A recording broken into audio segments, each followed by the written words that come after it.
பிள்ளைகள் நல்ல வகையில் வளர்ப்பதற்கு அடித்தளமாக இருப்பது கல்வி. அதோடு நல்ல மனநிலை இருக்க வேண்டும் என பிள்ளைகளை ஆசிரியர்கள் கவனித்துக் கொண்டே இருக்க வேண்டும் என முதலமைச்சர் ரங்கசாமி தெரிவித்துள்ளார். புதுச்சேரி பள்ளி கல்வித்துறை மற்றும் சமஸ்கிருஷ்வா திட்டம் தகவல் தொழில்நுட்ப வளத்துக்குப்பின் கீழ் அரசு தொடக்கப்பள்ளி ஆசிரியர்களுக்கு இலவச கணினி வழங்கும் விழா நேற்று மாலை காராமணிக்குப்பத்தில் உள்ள ஜீவானந்தம் அரசு ஆண்கள் மேல்நிலைப் பள்ளியில் நடந்தது. கல்வி அமைச்சர் நமச்சிவாயம் தலைமை தங்கினார். சபாநாயகர் செல்வம், துணை சபாநாயகர் ராஜவேலு ஆகியோர் முன்னிலை வகித்தனர். சிறப்பு விருந்தினர்களாக கவர்னர் தமிழிசை சவுந்தரராஜன், முதல்வர் ரங்கசாமி ஆகியோர் கலந்து கொண்ட 1607 ஆசிரியர்களுக்கு கைக்கணினி வழங்கினார். இவ்விழாவில் முதல்வர் ரங்கசாமி பேசியதாவது, நம்முடைய நாடு எதிர்காலத்தில் வளர்ச்சி மிக்க நாடாக வர பல நல்ல திட்டங்களை பிரதமர் செயல்படுத்தி வருகிறார். நிறைய திட்டங்களின் பெயர் இந்தியில் வரும், அதை என்னால் சொல்ல முடியாது. ஆனால் அந்த திட்டங்களின் பெயர்களை கவர்னர் சொல்வார். அதன் அடிப்படையில் தற்போது தொடக்கப்பள்ளி ஆசிரியர்களுக்கு சமஸ்கிருஷ்யா திட்டத்தின் தகவல் தொழில்நுட்ப வளத்தொகுப்பின் கீழ் கைக்கணினி வழங்கப்பட்டுள்ளது. தகவல் தொழில்நுட்பம் மூலம் தற்காலிக ஆசிரியர்களின் அறிவு திறனை மேம்படுத்தும் வகையில் கைக்கணினிகள் வழங்கப்படுகின்றன. அதன் மூலம் ஆசிரியர்கள் புதிய கற்றல் திட்டத்தை செயல்படுத்தலாம். ஆசிரியர்கள் அப்டேட் ஆக இருக்க வேண்டும். பிள்ளைகள் கேட்கும் கேள்விக்கு பதில் சொல்ல வேண்டும். இல்லை என்றால் எனக்கு தெரிந்தது கூட ஆசிரியருக்கு தெரியவில்லை, நமக்கு ஆசிரியர் என கூறிவிடுவார்கள். புதிய தொழில்நுட்பத்தின் வாயிலாக செய்திகளை விரைவாக தெரிந்து கொள்ளும் வாய்ப்புள்ளது. அதற்கேற்றவாறு நம்மை நாமே தயார்படுத்திக் கொள்ள வேண்டும். கற்பித்தல் மூலமாக மாணவர்கள் விரும்பி கற்கும் நிலை வர வேண்டும். இதற்காக நாம் சொல்லித்தரும் முறை மாணவர்கள் விரும்பி படிக்கும் வகையில் இருக்க வேண்டும். ஆசிரியர் வந்தால் வகுப்பில் இருக்க வேண்டும் என்று பிள்ளைகள் நினைக்க வேண்டும். சில ஆசிரியர்கள் வந்தால் வகுப்பில் இருந்து ஓடிவிட வேண்டும் என்று பிள்ளைகள் நினைக்காத வகையில் கற்பிக்க வேண்டும். மாலையில் அரசு பள்ளி குழந்தைகளுக்கு சிறுதானிய உணவு தருகிறோம். அதனுடைய மாலையில் சுண்டல் சாப்பிடுவது குழந்தைகளுக்கு நல்லது. முன்பு பள்ளிகளில் தந்தோம். சிறுதானிய உணவுடன் சுண்டல் மற்றும் தரும் எண்ணம் உள்ளது. காலையில் பால் காய்ச்சும் பணியாளர்கள் மூலம் சுண்டல் தரலாம் என கூறியுள்ளேன். புதுவை மாநில அரசு பள்ளி மாணவர்களுக்கு பல திட்டங்களை செயல்படுத்தி வருகிறோம். ஆனால் தனியார் பள்ளியில் ஏழை குழந்தைகள் சேர்ப்பது மாயை போல உள்ளது.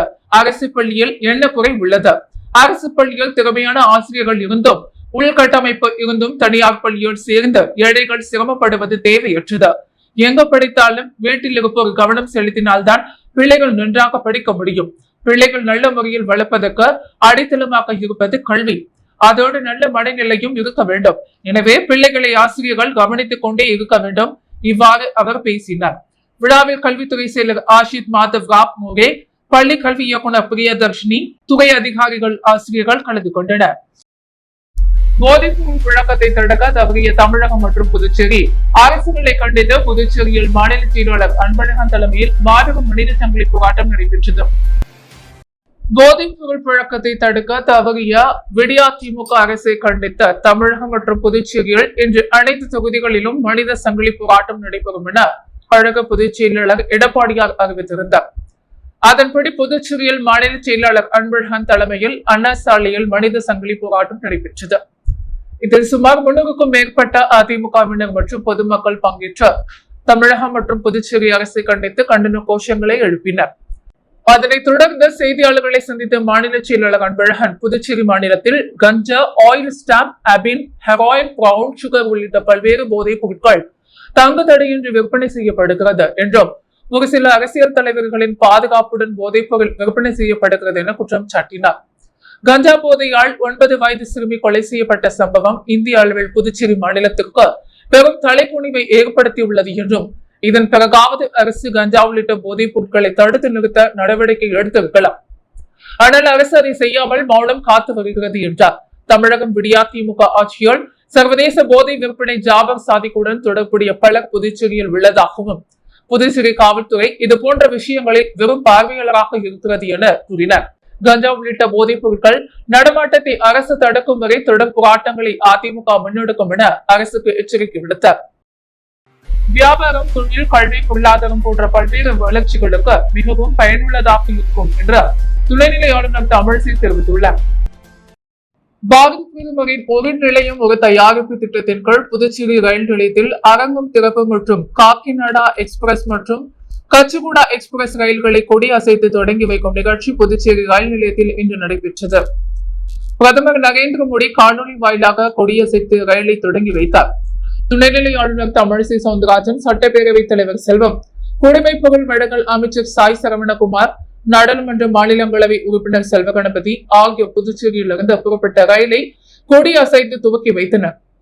நிகழ்ச்சியில் பேசிய துணைநிலை ஆளுநர் தமிழிசை, காக்கிநாடா எக்ஸ்பிரஸ் செங்கல்பட்டிலிருந்து புதுச்சேரிக்கு வர வேண்டும் என்று கேட்டுக் கொண்டிருந்தோம். இப்போது இங்கே இருந்து எழலாம் செல்லலாம்.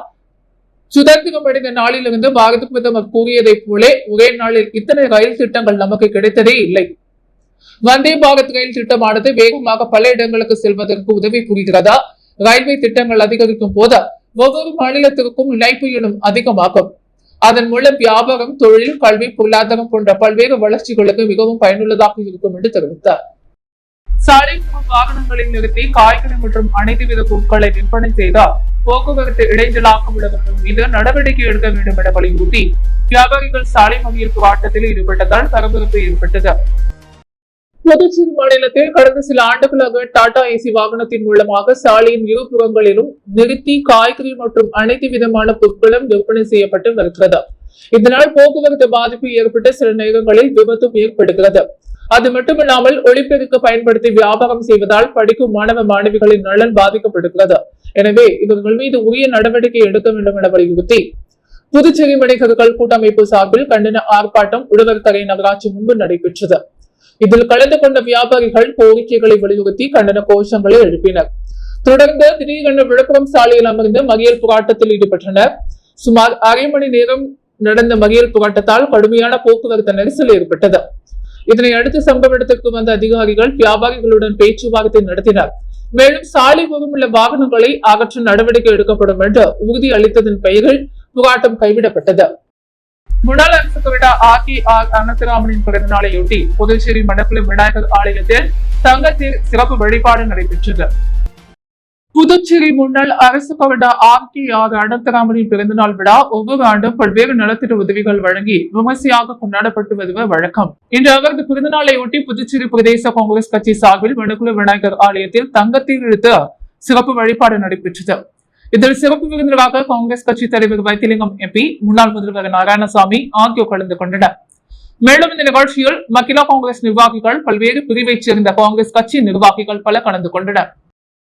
மலபார் கோல்ட் அண்ட் டைமண்ட் சார்பில் நடைபெற்ற துப்புரவு பணியை சட்டமன்ற உறுப்பினர் நேரு தொடங்கி வைத்தார். மலபார் கோல்ட் அண்ட் டைமண்ட்ஸ் மற்றும் புதுச்சேரி நகராட்சி சார்பில் தூய்மையான புதுச்சேரி என்ற கருத்தில் தெருக்களை தூய்மைப்படுத்தவும் பணியின் துவக்க விழா இன்று இளங்கோ நகர் பகுதியில் நடைபெற்றது. மலபார் கோல்ட் அண்ட் டைமண்ட்ஸ் வழங்கும் மண்டல மேலாளர் அமீர் பாபு மற்றும் அமல்நாத் தலைமையில் நடைபெற்ற நிகழ்ச்சியில் சிறப்பு விருந்தினராக சட்டமன்ற உறுப்பினர் நேரு கலந்து கொண்டு துப்புரவு பணியினை தொடங்கி வைத்தார், வாழ்த்தினார். இதில் புதுச்சேரி கிளையின் துணைத் தலைவர், கிளை ஊழியர்கள் மற்றும் துப்புரவு பணியாளர்கள் என 100க்கும் மேற்பட்டோர் கலந்து கொண்டு துப்புரவு பணியில் ஈடுபட்டனர். பாண்டி மெரினாவில் தேஷ்னா பவுண்டேஷன் அறக்கட்டளையின் 10ஆம் ஆண்டு நிறைவிழா மற்றும் சர்வதேச மகளிர் தினத்தையொட்டி சாதனை பெண்களுக்கு விருது வழங்கும் விழா நடைபெற்றது. தேஷ்னா பவுண்டேஷன் அறக்கட்டளை 10 ஆண்டுகள் நிறைவு செய்ததை முன்னிட்டு மற்றும் சர்வதேச மகளிர் தினத்தையொட்டி பெண்களின் சாதனைகளை கொண்டாடவும், உலகில் நிலவி வரும் சமத்துவமின்மைக்கு எதிராக விழிப்புணர்வு ஏற்படுத்தவும் மற்றும் சம உரிமைகள் மற்றும் வாய்ப்புகள் கிடைக்கக்கூடிய வகையில் எதிர்காலத்தை அமைக்கும் பொருட்டு பெண்களின் சமூக, பொருளாதாரம் மற்றும் கலாச்சாரம் சார்ந்த பங்களிப்புகளுக்கு மகளிருக்கு அங்கீகாரம் மற்றும் மரியாதை வழங்க இவ்வாண்டு முதல் சலுண்டிங் டிசி ரோஸ்ட் அவார்ட் எடிஷன் 1 விருது வழங்கும் விழாவை மெபுகபிள் ஈவென்ட்ஸ் நிறுவனமுடன் இணைந்த பாண்டி மெரினாவின் மக்கள் மேடையில் நடைபெற்றது. முதலாம் நிகழ்வாக படுகொலை செய்யப்பட்டு உயிரிழந்த குழந்தைக்கு 1 நிமிட மௌன அஞ்சலி செலுத்தப்பட்டதால் இவ்விருது வழங்கும் விழாவில் 10 சிறந்த சமூக மாற்றத்தை ஏற்படுத்தி வரும் அடையாளப்படுத்தப்படாத 10 மகளிருக்கு சிரோஸ் விருது வழங்கப்பட்டது. இதில் ராஜீவ்காந்தி அரசு குழந்தைகள் மற்றும் பெண்கள் நல மருத்துவமனை தலைமை மருத்துவ அதிகாரி டாக்டர் ஹேமா ராணி மற்றும் BNI புதுச்சேரி நிறுவனர் இளங்கோ தலைமை தாங்கி இவ்விழாவினை சிறப்பித்தார். இவ்விழாவில் தற்காப்புக்கு கலையின் அவசியத்தை உணர்த்தும் விதமாக அரசு பள்ளி மாணவிகளின் சிலம்பம், குத்துவரிசை மற்றும் வாழ்வீச்சு செய்த பார்வையாளர்களை ஆச்சரியத்தில் அழுத்தினர். இதனைத் தொடர்ந்து அறக்கட்டளை நடத்திய பெண்களுக்கான சதுரங்க போட்டிகள் வெற்றி பெற்ற பெண்களுக்கு பரிசுகள் வழங்கினர். மேலும் 3 அரசு பள்ளிகளுக்கு குடிநீர் சுத்திகரிப்பு இயந்திரம் வழங்கப்பட்டது. தேஷ்னா அறக்கட்டளை மற்றும் மெபுகபிள் ஈவென்ட் சார்பாக ஏற்பாடு செய்யப்பட்டிருந்த பல் மருத்துவ முகாம் நடைபெற்றது. இதில் doctor Hema's dental and cosmetology clinic இதில் 100க்கும் மேற்பட்ட பொதுமக்கள் பயன்பெற்றார்கள். விழாவின் ஏற்பாடுகளை தீபிகா குமார் மற்றும் அமலாதேவி ரமணன் இவ்விழாவில் முன்னிலை வகித்த அனைத்து சிறப்பு விருந்தினர்கள், விருதாளர்கள், தன்னார்வலர்கள், நன்கொடையாளர்களுக்கு சிறப்பு செய்யப்பட்டது. புதுச்சேரி காவல்துறையில் பதவி உயர்வு பெற்ற போலீசாருக்கு முதலமைச்சர் ரங்கசாமி முன்னிலையில் கவர்னர் தமிழிசை சவுந்தரராஜன் பதவி உயர்வு பெற்றதற்கான பேட்ஜை அறிவித்தார். புதுச்சேரி காவல்துறையில் பணிபுரியும் 1543 போலீசாருக்கு 582 IRCN காவலர்களுக்கு சிறப்பு நிலை பதவி உயர்வு வழங்கும் விழா மரப்பாலம் சிக்னல் அருகே உள்ள சுகன்யா கன்வென்ஷன் சென்டரில் நேற்று நடந்தது. கவர்னர் தமிழிசை சவுந்தரராஜன், முதல்வர் ரங்கசாமி, உள்துறை அமைச்சர் நமச்சிவாயம் ஆகியோர் கலந்து கொண்டு பதவி உயர்வு பெற்ற போலீசார் மற்றும் IRCN காவலர்களின் தோள்களில் பதவி உயர்வுக்கான பேட்ஜ்களை அணங்கி வதித்தனர். இவ்விழாவில் பேசிய முதல்வர் ரங்கசாமி, காவல்துறை சார்ந்தவர்களுக்கு நிறைய குறைகள் இருந்தது. அந்த குறைகளை நீக்கிக் கொண்டே வருகிறோம். காவல்துறையை பலப்படுத்த வேண்டும் என்ற எண்ணம் எல்லோருக்கும் உள்ளது. காவல்துறை நன்றாக இருந்தால்தான் சட்டம் ஒழுங்கு நன்றாக இருக்கும். எனவே மக்கள் தொகைக்கு ஏற்ப காவல்துறையை பலப்படுத்த வேண்டும். பல ஆண்டுகளாக அரசு துறைகளில் காலி பணியிடங்கள் நிரப்பிடப்படாமல் இருந்தது. முதலில் காவல்துறையில் உள்ள பணியிடங்களை நிரப்ப வேண்டும் என்ற எண்ணத்தோடு காலி பணியிடங்களை நிரப்பி முடித்துள்ளோம். தற்போது ஊர்காவல் படை வீரர் பணியை நிரப்ப உடற்தகுதி நடத்தி முடிக்கப்பட்டுள்ளது. அதே போல் பதவி உயர்வு வழங்கவும் நடவடிக்கை எடுக்கப்பட்டுள்ளது. புதுச்சேரி அழகான அமைதியான மாநிலம். இதன் காரணமாகத்தான் நிறைய சுற்றுலா பயணிகள் வருகிறார்கள். புதுச்சேரி இப்படியே இருக்க வேண்டும் என்பதே அரசின் எண்ணம். மக்கள் அமைதியோடும் மகிழ்ச்சியோடும் வாழ வேண்டும். எந்த நேரத்திலும் வீதிகளில் சுற்றுலா பயணிகள் செல்வதை பார்க்கலாம். அந்த அளவுக்கு காவல்துறை மீது சுற்றுலா பயணிகளுக்கு நம்பிக்கை உள்ளது. அந்த நம்பிக்கை எப்போதும் இருக்க வேண்டும். சில நேரங்களில் பிரச்சனைகள் வரும். இன்று பெரிய பிரச்சனையாக இருப்பது என்ன என்று பார்க்க வேண்டும். நிறைய கொலை நடப்பதாக சொன்னார்கள். தற்போது குற்றங்களின் எண்ணிக்கை குறைக்கப்பட்டுள்ளது. ஆனால் இப்போது பெரிய பிரச்சனையாக பேசப்படுவது போதைப்பொருள். போதைப்பொருளை தடுக்க அதிக அக்கறையோடு கவனமும் செலுத்த வேண்டும். இளைஞர்களை போதை பழக்கத்தை சீரழிக்கிறது. போதை பழக்கத்திற்கு இளைஞர்கள் அடிமையாக்காமல் பார்த்துக் கொள்ள வேண்டியது நம்முடைய கடமை. புதுவையில் போதைப்பொருள் கிடையாது. ஆனால் எங்கிருந்து போதைப்பொருள் வருகிறது என்று பார்க்க வேண்டும். ஆரம்பத்திலேயே போதைப்பொருள் வருவதை தடுத்துவிட்டால் உள்ளே வர வாய்ப்பில்லை. அதன் பிறகு இப்பழக்கம் இளைஞர்களுக்கு வராது. குறிப்பாக பள்ளி, கல்லூரி, நிறைய சுற்றுலா பகுதிகளில் போலீசார் கவனம் செலுத்தி கண்காணிக்க வேண்டும். போதைப்பொருள் பழக்கத்திற்கு கடுமையாக்கும் இளைஞர்களை கட்டுக்குள் கொண்டு வருவது போலீசாரின் கடமை. குறிப்பாக காவல் நிலையத்திற்குட்பட்ட பகுதிகளில் ரோந்து பணி மேற்கொள்ள வேண்டும். கவனமாக ரோந்து பணி மேற்கொண்டால் போதைப்பொருள் விற்பனையை கட்டுக்குள் கொண்டு வரலாம்.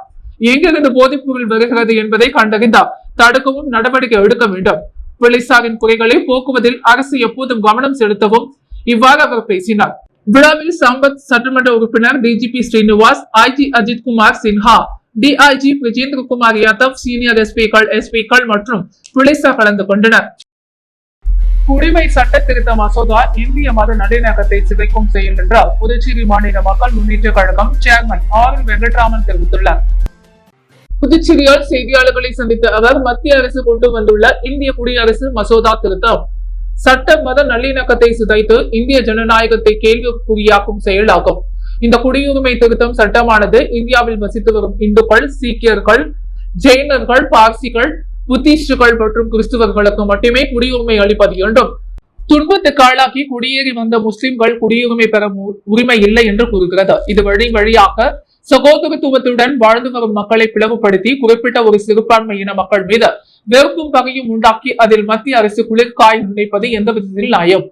நாடாளுமன்ற பொதுத் தேர்தல் நெருங்கும் இந்த நேரத்தில் குடியுரிமை திருத்த சட்டத்தை அமலாக்கியிருப்பது மத்திய ஆட்சியாளர்கள் பாதிக்கப்பட்ட மக்களின் அன்றாட பிரச்சனைகளான வேலைவாய்ப்பு, விலைவாசி உயர்வு, வரி சுமை, வேலை இழப்பு, கடன் சுமை, சாதிய அடக்குமுறைகள், பெண்கள் மீதான தாக்குதல்கள் போன்ற வாழ்வாதார பிரச்சனைகளில் இருந்து மக்கள் கவனத்தை திசை திருப்பி மத உணர்ச்சிகளை தூண்டி அரசியல் ஆதாயம் தேடும் முயற்சியாகும்.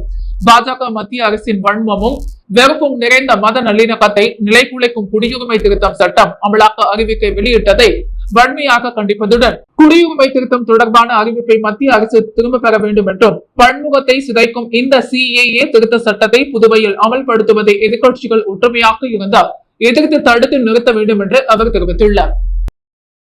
ஊர்காவல் படை வீரர்களுக்கு சிறை காவலர்களாக பணி நியமனம் செய்யப்பட்ட அவர்களுக்கு பணி நியமன ஆணையை உள்துறை அமைச்சர் நமச்சிவாயம் வழங்கினார்.